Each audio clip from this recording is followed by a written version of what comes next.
Can you guys hear me? With dynamic programming and what? So here is a fun exercise. Faculty must be thinking, what has this got to do with the data structures class and all that, right? But trust me on that. It is not a silly exercise. There's a thing that I wanted to bring out, which they would remember later. Okay. So faculty members, please facilitate groups of 2 or 3.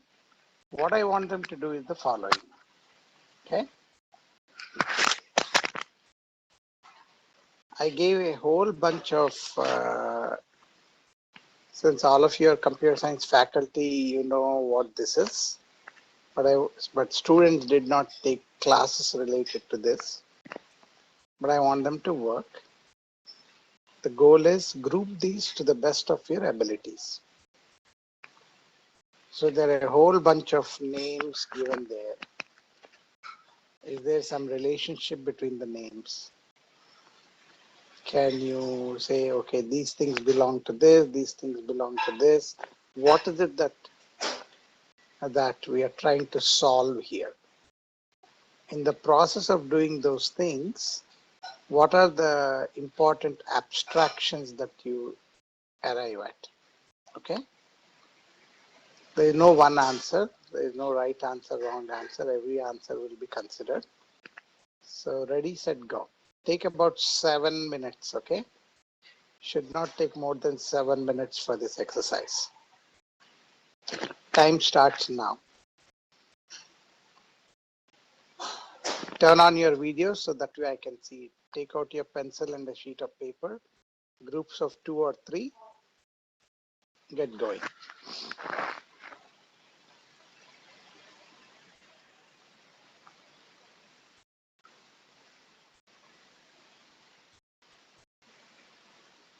Anything, it doesn't have to be greedy. It could be anything else.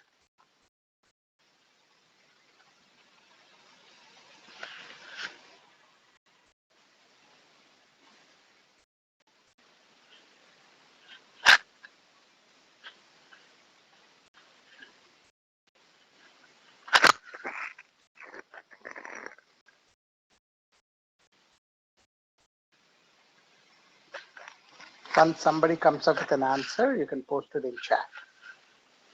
It might work. Okay. That is one thing. The second thing that I also mentioned when we talked about dynamic programming, I think in one of the beginning slides I said, think of it like a bottoms-up approach, right? As opposed to top-down approach, the opposite side is bottom-up approach. So that first exercise, if you look at the first exercise, I just wanted to give you an illustration of what we mean by bottoms up, okay, in real life. So typically, top-down means somebody is starting this. Think of top-down in this case as somebody starts describing the problem statement saying, hey, we have instructors and we have courses and we have students and students enroll in courses and instructors teach courses, right? And then the instructors are identified by their name and department and so on, blah, blah, blah. So in a top-down, we take those abstractions from the problem statement. Oh, we have instructors. All the nouns are potential abstractions, the rule of thumb. And then we say we create a bucket called instructor, we create a bucket called student. And as Sri Prakash pointed out, we create a bucket called course. Then we put the attributes there. But in this exercise, what have you done? You didn't do it at all like that. You actually started grouping these attributes together first. Then you gave a meaningful name to that bucket, that group. It's exactly opposite of what we did in the top-down. Okay? So dynamic programming, when I said it's kind of like bottoms up. if I have to be strictly theoretical, I cannot use that analogy, but in practical life work, hands-on working, that's okay. That's a good level. That's a good way of looking at dynamic programming.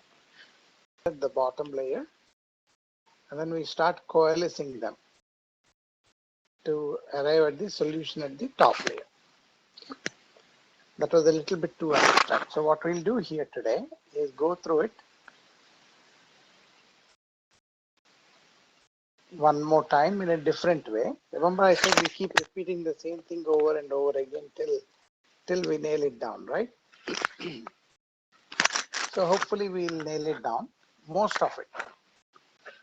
I'm not guaranteeing we'll nail it down 100% because it's a hard topic. I already mentioned that to you. Okay, it is not an easy topic to understand. You need to have a lot of experience to really understand this stuff. Okay, but we'll do the best that we can. So what is DP? Okay, it's a technique. Method means a technique. Okay, and we use it to solve a bunch of optimization problems and search problems. Okay, now these problems exhibit two important properties or characteristics. Okay, one is the concept of overlapping subproblems. Typo there.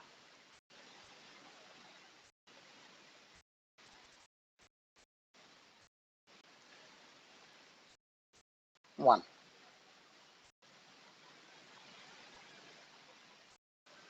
Okay. Now, what do we mean by overlapping subproblems and what do we mean by optimal substructure? Okay. It's a very important exam question for you, by the way. They say, what are the two most important things about dynamic programming? You can use that to solve problems which exhibit overlapping subproblems and optimal substructure. Same question. Question number A is that. B is, okay, explain what overlapping subproblem means with an example. C is explain what optimal structure is with an example. Okay. There is the full question for you for 30 points. Okay. Very important. So let's look at what an overlapping subproblem is, right? So this is the definition. You can say that a problem has overlapping subproblems if it can be broken down into subproblems which are reused multiple times. Again, theory, right? What do we mean by reuse? Okay, so let's look at an example here. Okay, I actually gave you two examples, one on the left, one on the right. Left one is factorial, computing a factorial. Okay, n equal to 0, return 1, otherwise n star factorial n minus 1.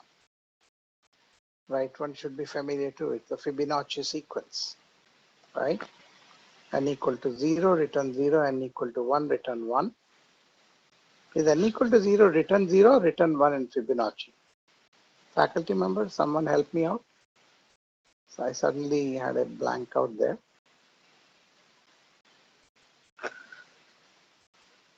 I think it is correct, right? Yeah. Otherwise, you return Fibonacci n minus 1 plus Fibonacci n minus 2. Okay. The question then is, what is the sub problem in the left side? Who wants to put that in the chat? What is the sub problem or sub problems in the first one, factorial? Sub problem is you're taking a bigger problem and you're solving a smaller problem, right? In the context of a bigger problem.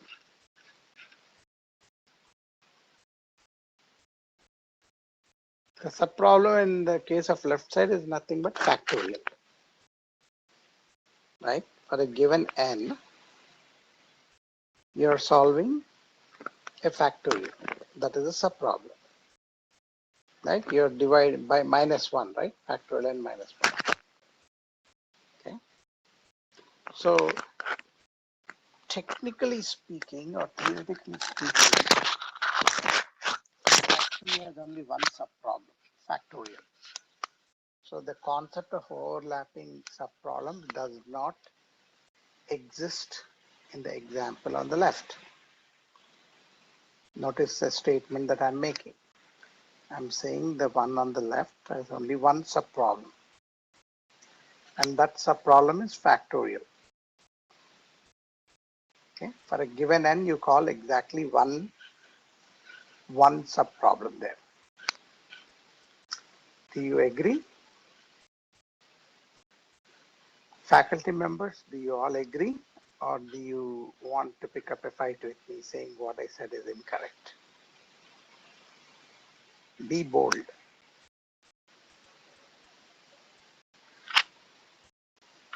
I used to have a faculty member in my software engineering class, Tirumal Rao garu, AS and Rao.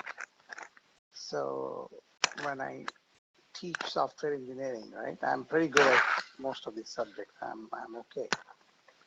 He used to pick up a nice debate with me on some of the things, controversial statements that I used to make.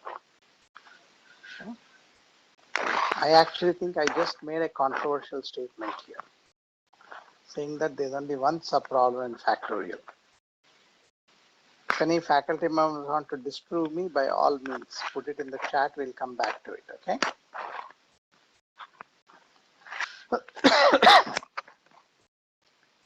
If nobody disputes me also, I'll come back to it, don't worry. Now, what about the right one? Fibonacci sequence. You're trying to solve a Fibonacci of n, but what are the subproblems to solve n? If you look at the last statement here, you have Fibonacci n minus 1, okay? And then you have Fibonacci n minus 2. There are two subproblems that you're solving, okay? If I give you the same example and test and say what is the subproblem on the left side, you say factorial n minus 1, okay? There's only one subproblem, factorial n minus 1 for any given n. Whereas in the right side in Fibonacci, you have two subproblems. Okay, think of subproblem as a smaller problem, right, compared to the bigger problem. Okay, that's why it's a subproblem. So you have two of them. Okay, Fibonacci n minus 1, Fibonacci n minus 2. Now, why are they overlapping subproblems? Remember, the rule for doing dynamic programming is you should have overlapping subproblems. Okay, what does it mean? Fibonacci gives you a fantastic insight into that. Okay.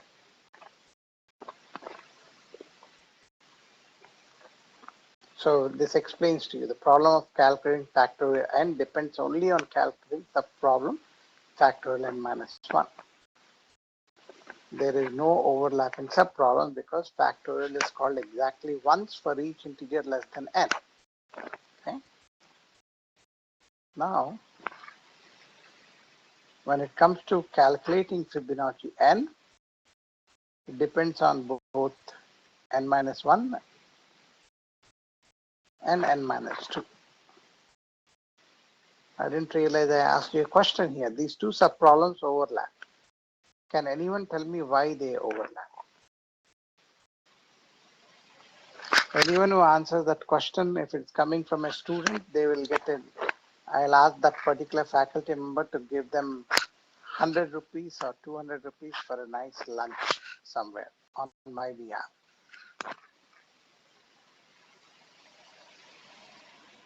If faculty members answer a question in the class but not the students can give the faculty member 100 rupees to buy a cup of coffee on my behalf.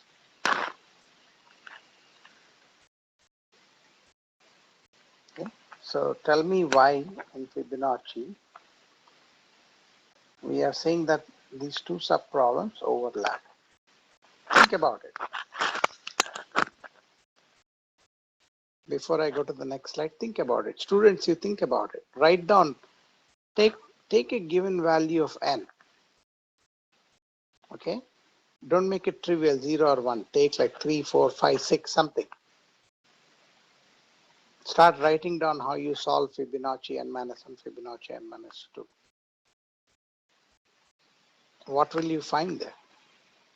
Take 2 minutes.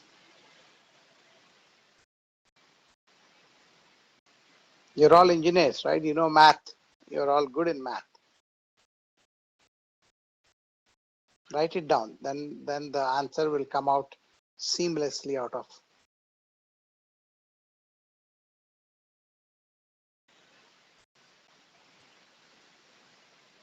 Let's see if anybody from C Prakash will answer again, or universal. Dynamic programming do in essence. This is the essence of it. If it solves the problem at the lower level, right, it is going to save that answer. Okay, so that way you don't. If you solve the problem, sub-problem, you save that answer, you reuse the answer when you're trying to solve the higher level problem. Okay, this is a great example to show you why we need dynamic programming.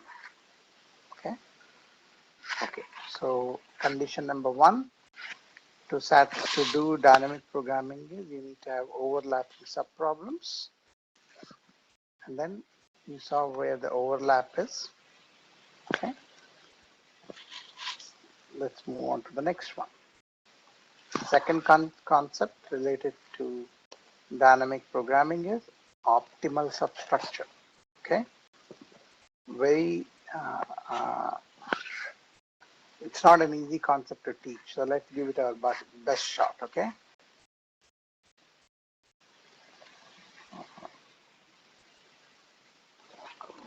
so how do we define it? We define optimal substructure for a problem if the globally optimal solution can be constructed from locally optimal solutions to subproblems.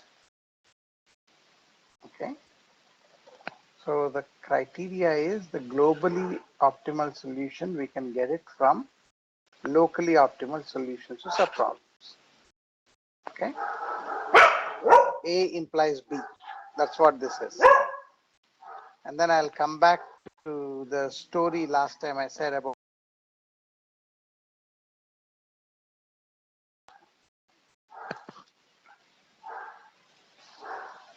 Now, just as another quick exercise,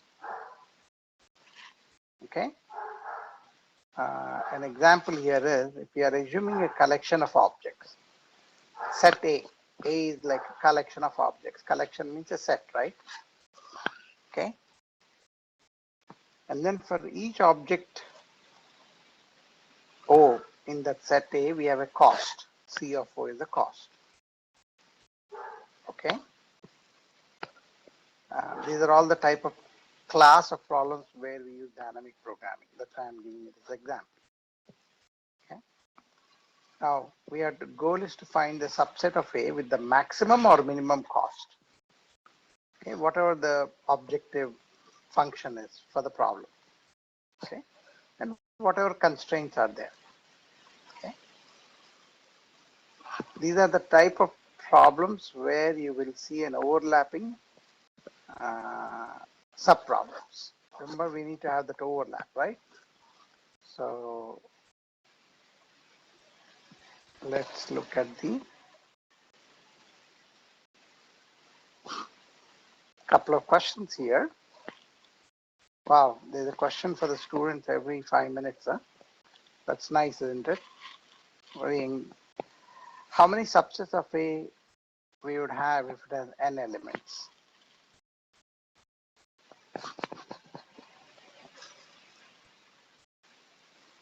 Who can answer that question? Let me give you n equal to 3. If n equal to 3, how many subset? 3 means there are 3 elements in that set. Each of them has a different cost function, right?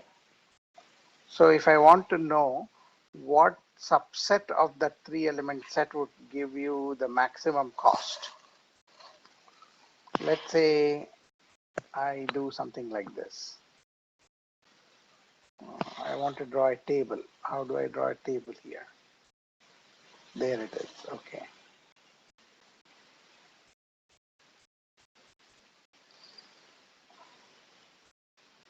I don't know why I do a table. A set is never represented by a table, right? Very bad thing. I just want to go to, I want to type here. So in order to type, what do I need to do? I need to create a text box. Okay. If I have a text box like this, I put like this. I say I have an element A which has a cost of, why it didn't come in this? There it is. Let's say I have an element A, B, C. For convenience, I say A has a cost of, where is the parenthesis? Parenthesis. There it is. A has a cost of 5. Cost function, right? B has a cost of, let's say, 8. And C has a cost of 2. Okay. This entire set is called A. Okay, big. Okay. How many subsets of these 3 elements can I have in this set? Can someone tell me? There are 3 elements there. How many subsets? So I'll give you some hint. Okay.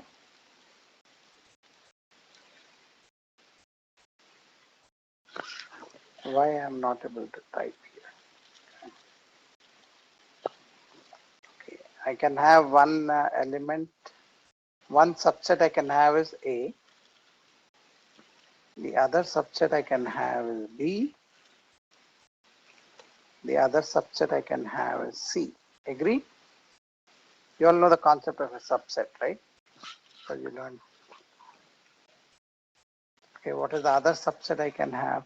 Of course, the complete ABC, right?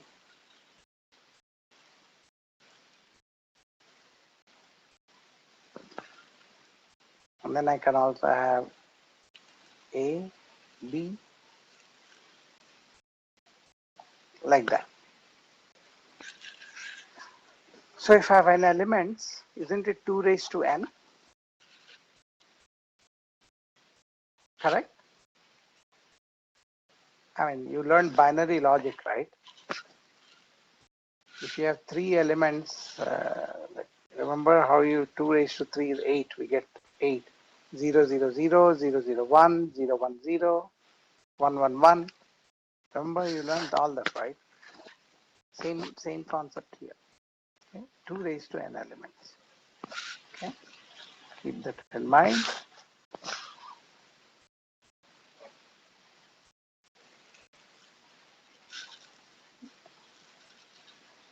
Okay? We'll come back why I said that. Because if you have to identify the minimum and max there, min or max, right?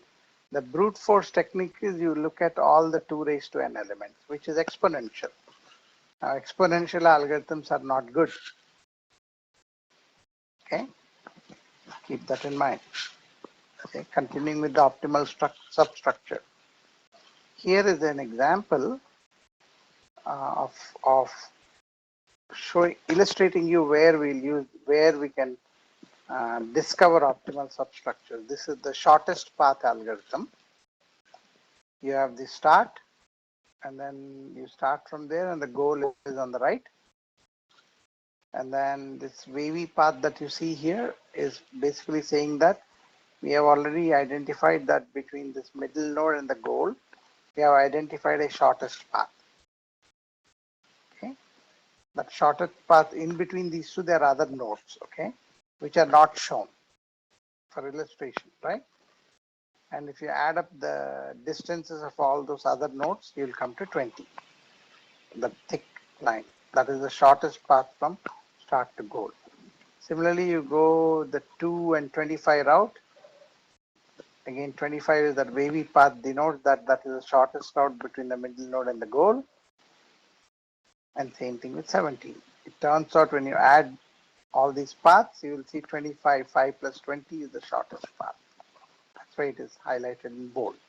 Okay. Now in this particular problem is very interesting, right? I'll tell you why. Okay. Is what is the definition of the optimal thing? We said that the global, what was the thing I said? The global optimal solution can be obtained from the local optimal solutions, right? That's what we did, right? Something like that. Where did we say there?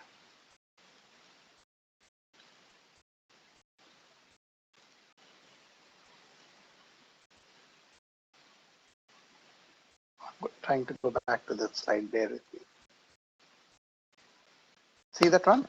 That is optimal substructure, right? That's the definition. A problem is said to have optimal substructure if the globally optimal solution can be constructed from locally optimal solutions to subproblems. Okay? And then the shortest path problem is the one that illustrates this point. How does it illustrate this point?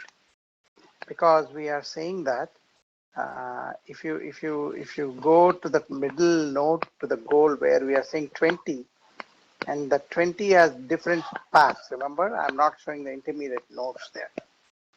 Okay.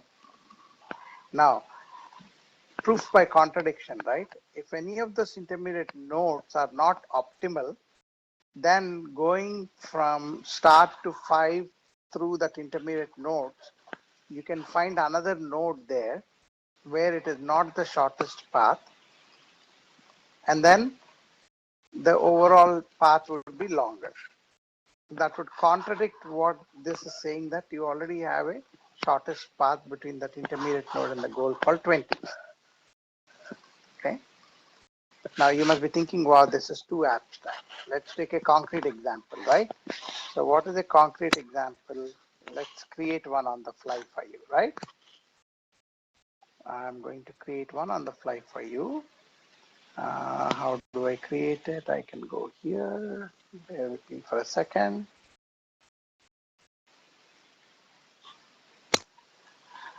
Okay, let's look at it. So you have Jntuk K, Kakinada. Okay. Goal is to go to, let's say, Kaki. I can spell, okay. That is the starting point.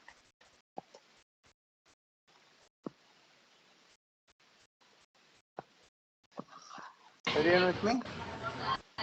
Now, let's take Jntuk V.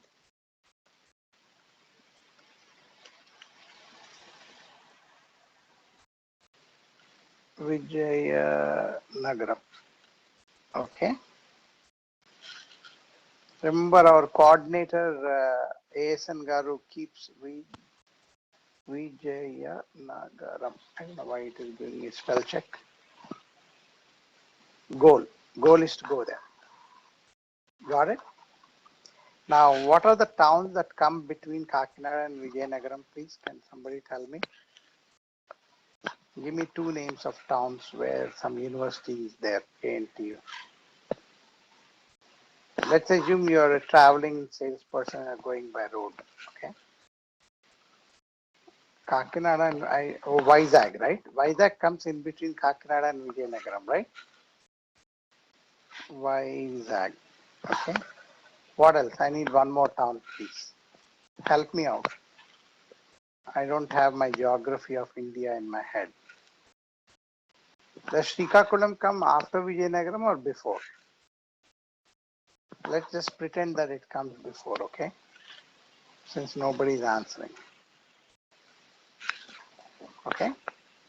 Now, I'm assuming, let's assume the path from Jntuk to Jntuk, the shortest path is Jntuk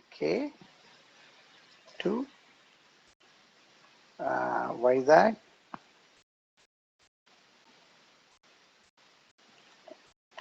I didn't want a question mark. I wanted a double R. Wizag. Then Srikakulam. By the way, I'm just pretending that they are in that order, okay? And then you get to Jntuk.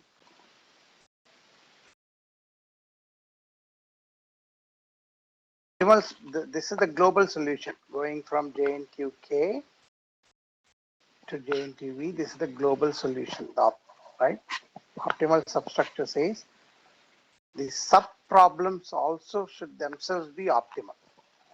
What are the two nodes that are there between Jntuk and Jntuk? We have Vizag to Srikakulam, right? So, sorry, I will need to do Control Z. Okay. Now, so sub-problem means, let's say Vizag to Srikakulam.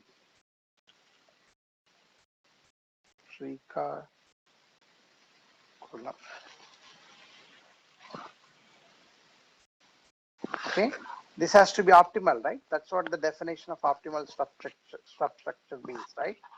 Substructure. Got it?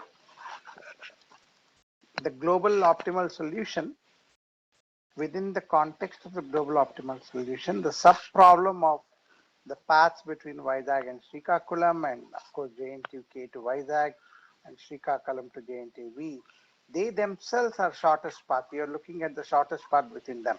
Between Srikakulam and Jntuk, there could be other towns, remember, other universities. But the way to reach that would be, this is the shortest path, is what we are saying. It's easy to prove, right? If you assume that Vizag to Srikakulam is not a shorter path, there exists some other path from Vizag to Jntuk, which would be shorter. Okay. So that is a proof by contradiction methodology, because why do you want to take a longer path when that is not a short path? If there is another short path from Vizag to Srikakulam, you will take that shorter path. So that way the total distance from Jntuk to Vizag through that intermediate node to Srikakulam, right? Like if you're confused, I can say, let's say we Vizag to Srikakulam via some town X, because I am running out of names, is 10.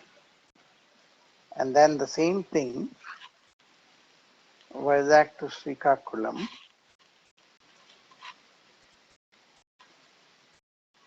where some town Y is 20. By definition, that we said that Vizag to Srikakulam, Jntuk to Vizag to Srikakulam to Jntuk is shortest path, then obviously that path would include that highlighted one. It would not include the second thing here. If it includes, then it is no longer the shortest path, right? That is what this optimal substructure stuff is telling. If you go back to the definition here, overlapping subproblem. Where did it go? There it is. Okay, if the globally optimal solution can be constructed from locally optimal solutions to subproblems. Okay. Let me pause here. Any questions, comments? Do faculty members want to add their thoughts into it?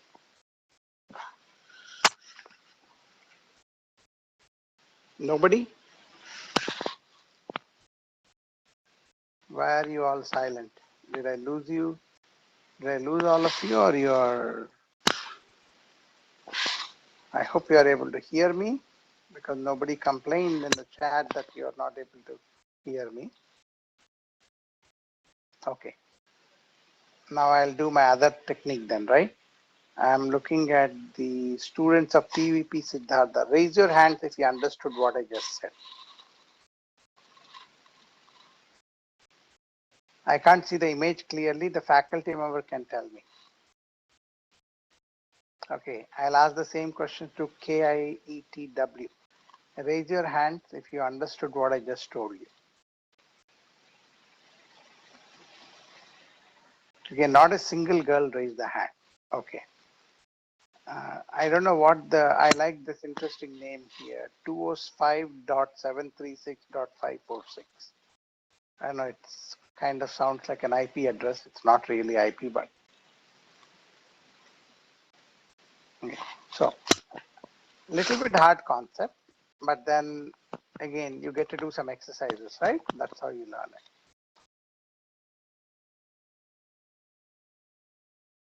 it. You're saying that to arrive at the globally optimal solution, the sub-problem solutions themselves should be optimal. If they're not optimal, then you cannot arrive at an optimal global solution, right? So the shortest path sub-problem illustrates that very clearly. That's the reason why we show that typically. I don't know what your faculty members show when they teach, but this is a classic example that we use to illustrate this particular concept. Okay. Two things, right? Optimal substructure, and what is the second one? Overlapping subproblems. So overlapping and optimal substructure. These are the two required ingredients. Okay. Now, where do we use dynamic programming in real life, right? These are all different things. Believe me, I don't know even a single one of those algorithms, but I just copy pasted from different research sources that I have. Okay. It is not all theory. It is practically used. And for all the cricket crazy and cricket loving people of India, you see this? There's something called a DL method used in the sport of cricket. I don't know what DL stands for actually. I will Google it up when you're doing some exercise, okay? It is even used, dynamic programming principle is used even in the sport of cricket, okay? Now you'll get excited to learn about dynamic programming.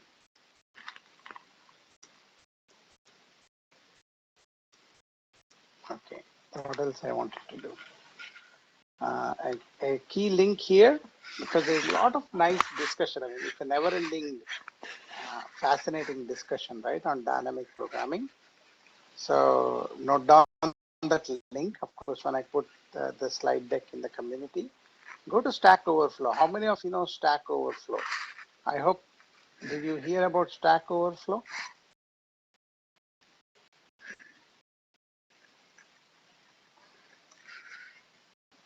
Okay, type something. I don't know whether it has put it in the window or not. It is just taking time.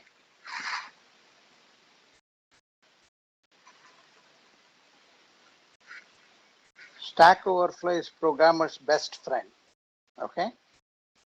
If you aspire to be a programmer, you go and start looking at Stack Overflow. Anything that I teach, I get a lot of examples from there. And I get them from different sources. But I do visit Stack Overflow quite a bit. Go there and check it out. There's some nice discussion on why we need optimal substructure there. Okay. To kind of rehash the same thing, now I'll move fast. So it's basically we're trying to find an optimal solution. Now remember I gave you the greedy, shortest path, greedy versus non-greedy. You saw that example again, right? The greedy algorithm did not come up with an optimal solution. The greedy algorithm gave us a solution in the past, and the example that I gave you is 12. Whereas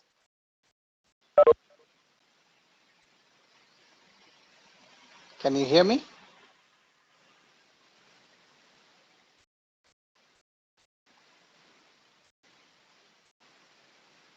I think the principle of optimality applies, and the problem contains optimal solutions to all subproblems. Okay? Otherwise, the principle of optimality does not apply. Okay? If you recall from last class that we taught, I gave you this example of making n cents, right, with the fewest number of coins. Okay, you substitute cents for paisa or whatever, right? If you already have an n cent coin, you're done. One coin and you're done. Or you have to pretend that you make up n cents by adding n1 and n2, two non-empty subsets, right?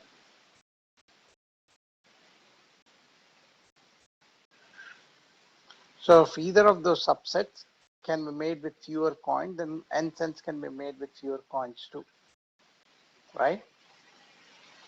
That's why it's not optimal. So this if you don't have, in this case, by proof by contradiction is saying they have to be optimal. Otherwise, the global solution will not be optimal. Okay. So every optimal solution contains optimal solution to all subproblems. This is the thing that I mentioned 2 weeks ago or 1 week ago when I was doing the lecture in a half-dead state, right? But what the principle of optimality does not say is, if you already have optimal solutions to all subproblems, you can combine them to get an optimal solution. That is not true. That is what it says. A implies B, but B does not imply A. And then I think we gave a nice example of 13 cents, right? It is etched in memory for me, right? So what is the optimal solution for 7 cents? You have a 5 cent coin, 1 cent coin, 1 cent coin, it makes it 5. And then you have a 6 cent coin.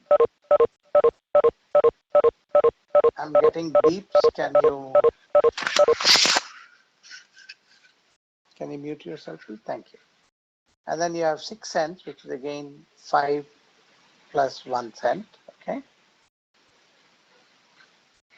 Just because you combine 6 and 7 cents, you will not get an optimal solution for 13 cents. Remember the bottom part, right? We are showing that red thing. I'm giving you an example of the bullet highlighted in that red. Okay. Why it is not an optimal solution for 13? Because how many coins you're using here? 5 coins, right? 1, 2, 3, 4, 5. 2 5-cent coins and 3 1-cent coins.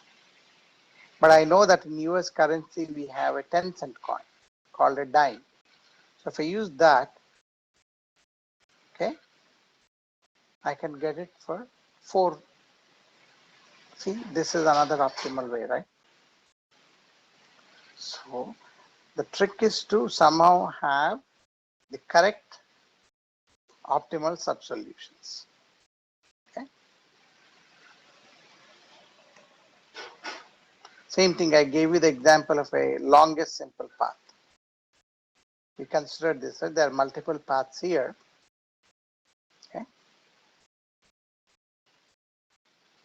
Cannot satisfy the principle of optimality here because you are showing a longer path for a subproblem. So the moment you show that, it contradicts what the definition of optimality is, so it won't work. Okay. So the longest simple path problem cannot be solved by a dynamic programming approach. Okay. So in the beginning of the lecture today, we showed you how the greedy algorithm doesn't work, right? We have to use dynamic programming. This example shows you how dynamic programming doesn't work and we have to use some other approach. Okay. So what is the moral of the story? The moral of the story is there is no one universal solution to solve these things. I call it like this, the bag of tools that you carry with you. Depending on the context of the problem, you use different approaches. Okay. Okay. Now I want to lay the groundwork for 0-1 knapsack problem. And then you get to do an exercise in the remaining time. Okay. Give me just 2-minute break. Okay. Then we'll continue the lecture. Fine. Okay. So let's talk about the 0-1 knapsack problem, right? It's a classic case where dynamic programming works better than a greedy algorithm. Okay? Right? A thief goes into a house or goes and steals something in Salarjung Museum in Hyderabad, whatever the case may be, right? The constraints are you have 25 pounds or 25 kilos is what the bag can hold. He has to choose which of the n items to steal. Okay, and every item has a value and a weight. Okay, you can either steal complete item or you cannot steal it. That's why it's called 1-0 problem or 0-1 problem. Okay, and the goal is to maximize the value of this loot. Okay, subject to the fact that it cannot exceed 25 pounds or 25 kilos of weight. Okay. And I think when we discussed these things earlier, knapsack problem, I showed you a couple of ways of solving the problem, and then I showed you how greedy may not give you the optimal solution. Okay. Same thing with respect to the coins problem. Okay. Very similar concept. Okay. So how does the dynamic programming approach solve this problem, right? Let's look at it. Let's go to the next slide. Okay. Here is the example. Okay. So you have item 1, 2, and 3. The weights are 1, 3, and 5, and the value is 8, 6, and 5. Whatever denominations, metric, or the weight is 1 kilo, 1 pound, whatever the weight, the unit measure is, right? Okay. Pictorially, you want to get 20 weight, you have different heights, and then for each weight you have a benefit value. Okay, that's what it is, right? Conceptually. To put it in terms of our mathematical notation, what we are doing is we are maximizing the benefit. Okay, that is the sigma bi, right? For all items belonging to T. Okay, subject to the wi, I belong to T, less than or equal to W. That is the total weight that the knapsack or backpack can carry. Okay.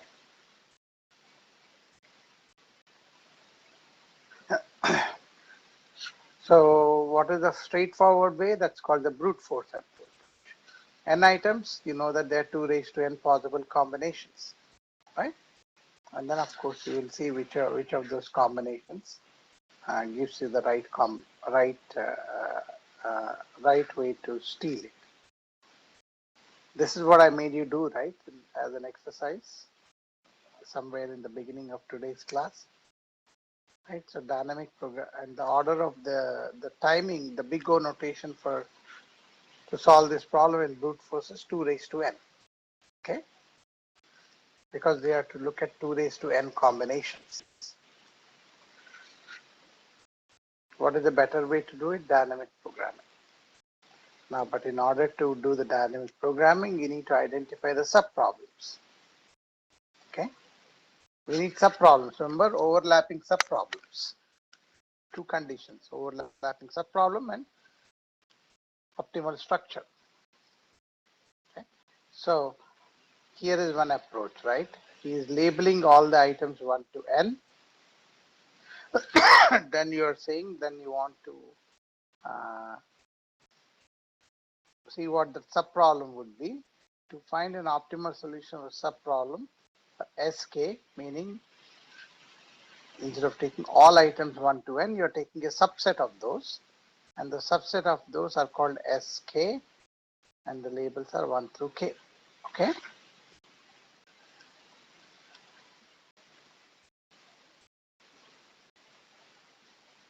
Because that looks reasonable to you, right? Because you have this many items, you take a subset of them. Okay. So how do we describe the final solution in terms of the subproblem? That is the issue. Remember, global optimal solution comes up with the optimal solution to the subproblems. Okay, and it cannot be done so easily. Okay, he is giving you all the weights and benefits as you can see here. By the way, I'll let you review it. I'll post it. Okay. If you look at S4, S4 is a subproblem. Okay. He took a subproblem of S4, he took a subproblem of S5, S3, all of those things, right? So if you take a subproblem for S4, which he did, total weight is 14. How did he come up with 14, the weight? 2, 3, 5. He took the items 1 through 4. The weight for them would be 2 plus 3 plus 4 plus 5. That is 14. And the benefit is 20. 3 plus 4 plus 5 plus 8. Okay.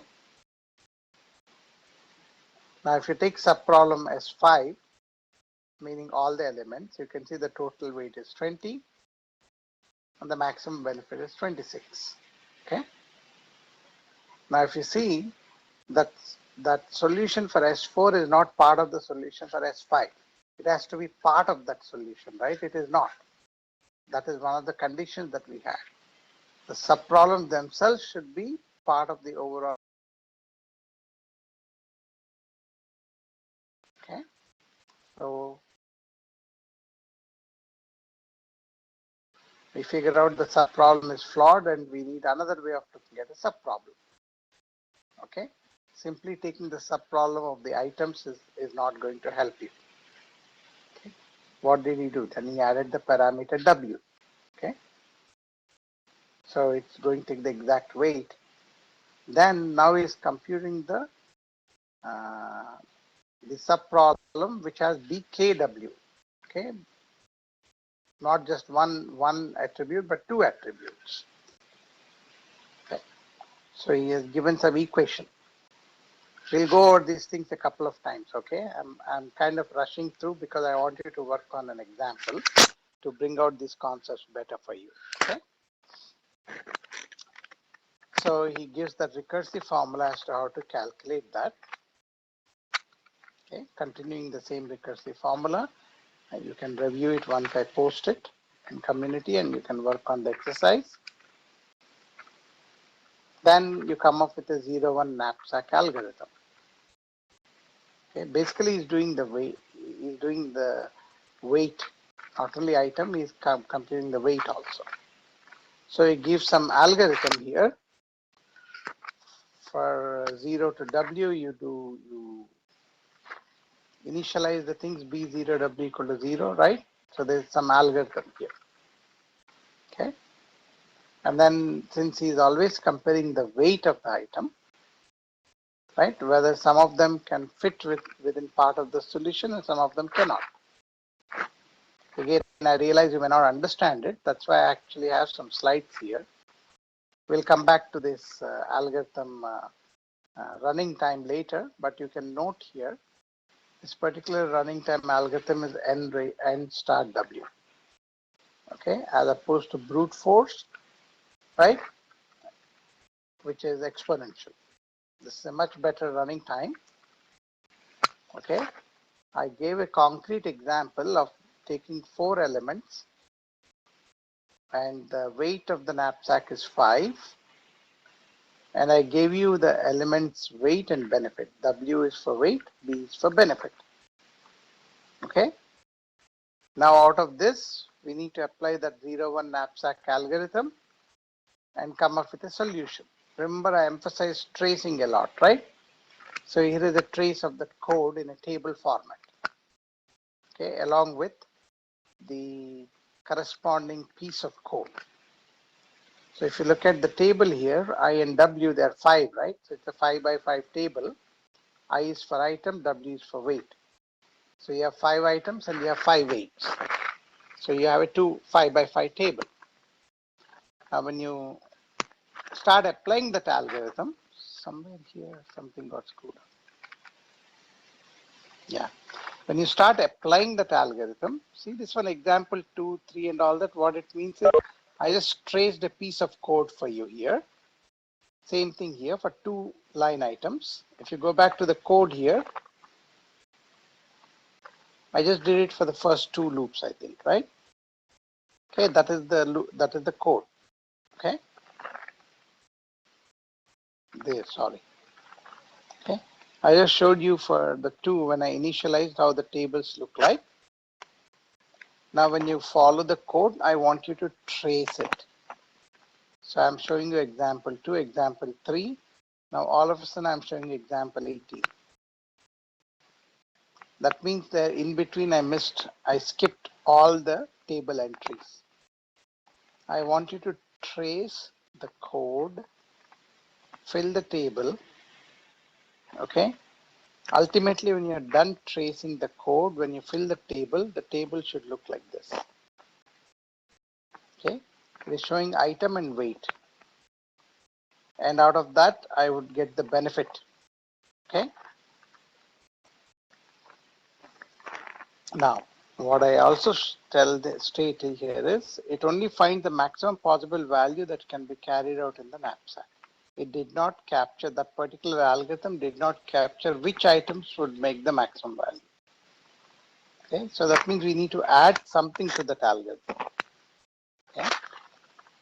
Now, what is that something that we need to add? I'll show you in the next class. Okay. Now, I will close the lecture and then I'll let you work on the exercise. Okay. Basically, dynamic programming is a bottoms-up approach. Remember, in the beginning, I made you do an exercise. That is a typical bottoms-up approach, as we call it in software engineering. Okay, just as the closest analogy to what we are doing in dynamic programming. Okay, and then you, in the process of solving the simpler problems, you save those results and reuse them. I made you do an exercise on Fibonacci, and I said, see how we can reuse the Fibonacci sequence things which have been solved, right? Fibonacci 2, Fibonacci 3. We don't need to solve that over and over again. Once I save it, I can reuse it. Okay. Okay. With that, I will conclude the lecture today because I want you to work on the exercise that I gave you. By the way, one last statement here: the solutions can be quite complex and tricky. There is no doubt about it, right? It requires super duper programmers to do dynamic programming. Let me put it that way. And where do we use it? We use it where we want to optimize, and the standard brute force approaches take exponential time, 2 raised to n time. Okay. And what problems to be solved? They need to fall under this category called principle of optimality. Okay. Okay. This one you can read it, but I'll go back to the problem here. Okay. What I want you to do as an exercise, I know we don't have much time, we are almost out of time. I will post this in box right now, and then take this algorithm, okay, and take the concrete set of elements that are listed here. I filled out the table in one trace, example 2, example 3. Follow the full algorithm and keep building these tables like that. Ultimately, your table should come to this. Okay. that is how you solve the knapsack problem dynamically. Okay, let me pause here. Questions, comments?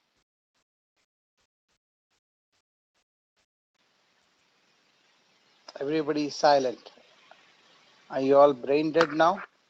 You did too many exercises I get in the class today.